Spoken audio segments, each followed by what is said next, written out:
मित्रांनो, आजकाल आपण पाहतो अकाली पांढरे होणारे केस ही जवळपास प्रत्येकाची समस्या झाली आहे. आणि हेच पांढरे झालेले केस काळे करण्यासाठी आपण मार्केटमध्ये मिळणारे वेगवेगळ्या प्रकारचे केमिकल असलेले हेअर डाय वापरत असतो. पण याच केमिकलमुळे आपल्या केसांचे खूप मोठ्या प्रमाणावरती नुकसान होते. केसांमधील नैसर्गिक चमक निघून जाते आणि केस गळण्याची समस्या देखील आपल्याला हळूहळू जाणवायला लागते. पण आजच्या या व्हिडिओमध्ये कोणत्याही प्रकारच्या केमिकलचा वापर न करता एक नैसर्गिक असा डाय कसा बनवायचा हेच मी तुम्हाला सांगणार आहे. ज्याचा वापर केल्यामुळे तुमचे केस नैसर्गिक पद्धतीने काळे दिसण्यासाठी सुरुवात होईल. त्याचप्रमाणे याच्या नियमित वापरामुळे तुमच्या पांढऱ्या केसांची समस्या देखील हळूहळू कमी होण्यासाठी तुम्हाला मदत होणार आहे. आणि आपली ही रेमेडी महिला आणि पुरुष दोघे देखील नक्कीच वापरू शकतात. चला तर मग आपल्या या रेमेडीला आपण सुरुवात करूया. पण त्या अगोदर एक छोटीशी विनंती आहे, तुम्ही आपला हा व्हिडिओ नक्की कोणत्या शहरामधून किंवा मग कोणत्या गावामधून पाहत आहात कमेंटमध्ये सांगायला अजिबात विसरू नका. बघा, आपली ही नैसर्गिक रेमेडी बनवण्यासाठी आपल्याला सगळ्यात पहिल्यांदा कच्चा बटाटा आणि लिंबाचा वापर करायचा आहे. कारण बटाटा आणि लिंबामध्ये नैसर्गिक ऍसिडिक गुणधर्म असतात, ज्यामुळे आपल्या केसांवरती खूप छान असा इफेक्ट मिळण्यासाठी आपल्याला मदत होणार आहे. फक्त तुम्हाला काय करायचंय, ही रेमेडी मी सांगितलेल्या पद्धतीने स्टेप बाय स्टेप बनवायची आहे. बघा, सगळ्यात पहिल्यांदा तुम्हाला एक मध्यम आकाराचा बटाटा घ्यायचा आहे आणि त्याची साल वगैरे काही काढू नका. फक्त बटाटा स्वच्छ धुवून घ्या आणि त्यानंतर सालासकटच तुम्हाला सगळा काही बटाटा व्यवस्थित किसून घ्यायचा आहे. बघा, ज्याप्रमाणे मी तुम्हाला रेमेडी बनवायला सांगते ना, सेम त्याच प्रकारे तुम्हाला बनवायची आहे. एकही स्टेप तुम्ही मिस वगैरे करू नका, नाहीतर हवा तसा रिझल्ट तुम्हाला अजिबात भेटणार नाही. बघा, व्यवस्थित असा बटाटा किसून झाल्याच्या नंतर आपल्याला या बटाट्यामधील सगळा काही ज्यूस काढून घ्यायचा आहे. कारण बटाट्यामध्ये भरपूर सारे अँटीऑक्सिडंट आणि सोबतच आयर्न असतं, ज्यामुळे केस अगदी नैसर्गिक पद्धतीने काळे होण्यासाठी आपल्याला मदत होत असते. इथं तुम्ही बघू शकता, संपूर्ण बटाटा मी व्यवस्थित असा किसून घेतलाय. आणि त्यानंतर तुम्हाला एका लोखंडाच्या भांड्याचा इथं वापर करायचा आहे. जर तुमच्याकडे लोखंडाचा तवा असेल तर तो घेऊ शकता किंवा मग तुम्ही लोखंडाच्या कढईचा वापर देखील नक्कीच करू शकता. बघा, इथे मी लोखंडाचा तवा घेतलाय आणि त्यानंतर आपण जो काही बटाटा किसून घेतलेला होता त्यामधील सगळा काही ज्यूस आपल्याला सेपरेट करायचा आहे. तुम्ही एखाद्या गाळणीच्या साह्याने, कॉटनच्या कापडाच्या साह्याने देखील बटाट्यामधील सगळा काही ज्यूस काढून घेऊ शकता किंवा मग माझ्याप्रमाणे तुम्ही हाताच्या साह्याने देखील बटाट्यामधील सगळा ज्यूस व्यवस्थित असा काढून घेऊ शकता. आणि तुम्ही इथं पाहू शकता, साधारणतः 4 ते 5 चमचे एवढा बटाट्याचा रस आपण काढून घेतलेला आहे. आता बटाट्याचा रस काढून घेतल्याच्या नंतर दुसरा महत्त्वाचा असा घटक आपल्याला इथं घ्यायचा आहे आणि ते म्हणजे लिंबू. कारण लिंबामध्ये व्हिटॅमिन सीचं प्रमाण खूप जास्त असतं आणि यामुळे आपलं स्कॅल्प स्वच्छ राहण्यासाठी मदत होते. बघा, जर तुम्हाला कोंड्याची वगैरे समस्या असेल किंवा मग तुमच्या स्कॅल्पवरती एखादं फंगल इन्फेक्शन वगैरे झालेलं असेल, तर या सगळ्या काही समस्या कमी करण्यासाठी तुम्हाला लिंबाचा रस मदत करणार आहे. पण ज्या लोकांना लिंबाची ॲलर्जी असेल त्या लोकांनी या रेमेडीमध्ये लिंबाचा वापर अजिबात करू नका. त्यासाठी मला कमेंट करा, मी दुसरा ऑप्शन तुम्हाला नक्कीच सजेस्ट करेल. बघा, साधारणतः एका लिंबाचा रस याच्यामध्ये मी ऍड करणार आहे. म्हणजेच काय, तर जेवढ्या प्रमाणावरती तुम्ही बटाट्याचा रस घेतलाय तेवढ्याच प्रमाणावरती तुम्हाला इथं लिंबाचा रस देखील घ्यायचा आहे. आता बघा, लिंबाचा रस काढून घेतल्याच्या नंतर बटाटा आणि लिंबाचा रस एकमेकांमध्ये आपल्याला व्यवस्थित असा मिक्स करून घ्यायचा आहे.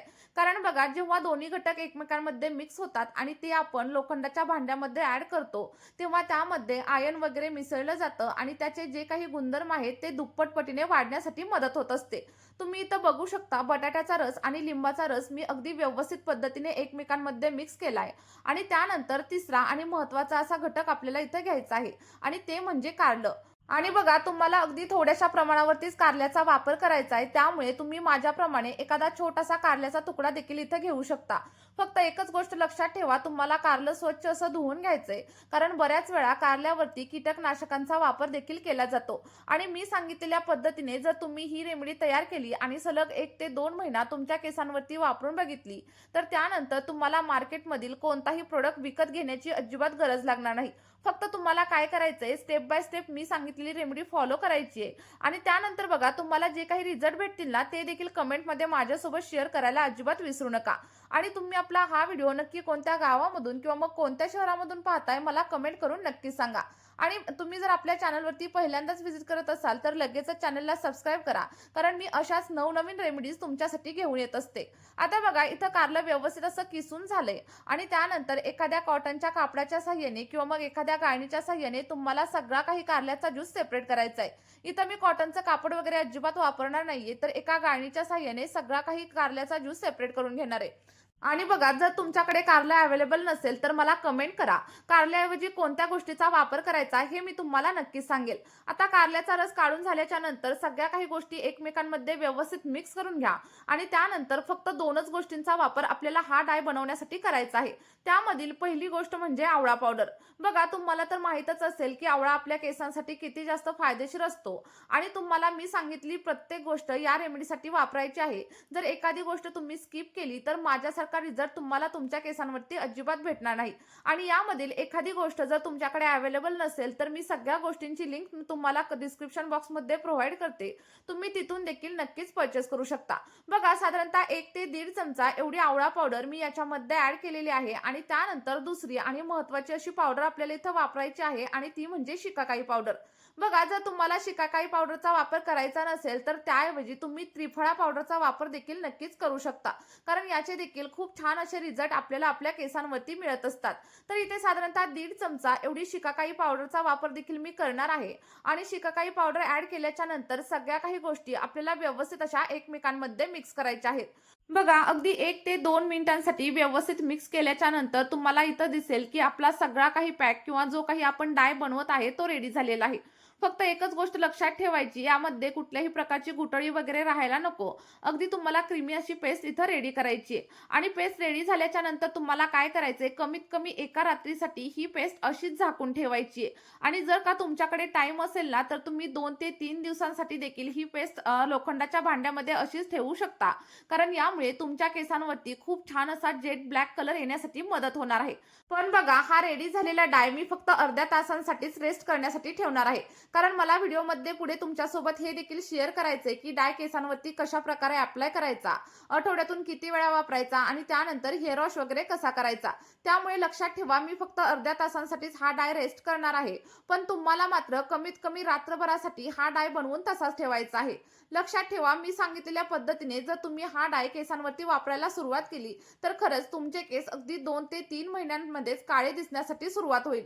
तुम्ही इथं बघू शकता, मी सगळा काही डाय व्यवस्थित असा मिक्स करून घेतलाय आणि इथे तुम्हाला स्टार्टिंगला कलर थोडासा वेगळा दिसत असेल, पण आता तुम्ही पुढे बघू शकता, साधारणतः अर्धा तास ठेवल्याच्या नंतर आपल्या डायचा कलर लगेचच चेंज झालाय आणि तो ब्लॅक होण्यासाठी देखील सुरुवात झालेली तुम्हाला दिसत असेल. बघा, मी इथं फक्त अर्धाच तास ठेवलेला होता आणि जर तुम्ही रात्रभरासाठी हा डाय लोखंडाच्या भांड्यामध्ये ठेवला तर अगदी ब्लॅक असा कलर तुमच्या डायला येणार आहे आणि हाच कलर तुमच्या केसांवरती येण्यासाठी देखील तुम्हाला मदत होणार आहे. त्यामुळे लक्षात ठेवा, हा डाय तुम्हाला रात्रभरासाठी असाच ठेवायचा आहे आणि त्यानंतर दुसऱ्या दिवशी केसांवरती अप्लाय करायचा आहे. मी तुम्हाला सांगेल, की हा डाय तुम्हाला तुमच्या संपूर्ण केसांवरती अप्लाय करायचा आहे आणि अप्लाय केल्याच्या नंतर अगदी 2 तासांसाठी केसांवरती तसाच राहू द्या. लक्षात ठेवा, ज्या दिवशी तुम्ही डायचा वापर केसांवरती केलेला आहे त्या दिवशी शॅम्पूने हेअर वॉश वगैरे अजिबात करू नका. तर अगदी साध्या पाण्याने किंवा मग कोमट पाण्याने तुम्हाला हेअर वॉश करायचा आहे आणि त्यानंतर केसांवरती थोडंसं तेल अप्लाय करा. तेल अप्लाय केल्याच्या नंतर दुसऱ्या दिवशी एखाद्या माइल्ड शॅम्पूने किंवा मग केमिकल फ्री शॅम्पूने तुम्ही हेअर वॉश करू शकता. बघा, आठवड्यातून फक्त 2 वेळा सलग 2 ते 3 महिने तुम्ही या डायचा नक्की वापर करून बघा आणि त्यानंतर तुम्हाला जे काही रिझल्ट भेटतील ते कमेंटमध्ये माझ्यासोबत शेअर करायला अजिबात विसरू नका. चला तर मग या व्हिडिओमध्ये आपण इथेच थांबूया. भेटूया अशाच एका नवीन व्हिडिओमध्ये एका नवीन अशा नैसर्गिक रेमेडी सोबत. आपला व्हिडिओ शेवटपर्यंत पाहिल्याबद्दल खूप खूप धन्यवाद. Bye bye.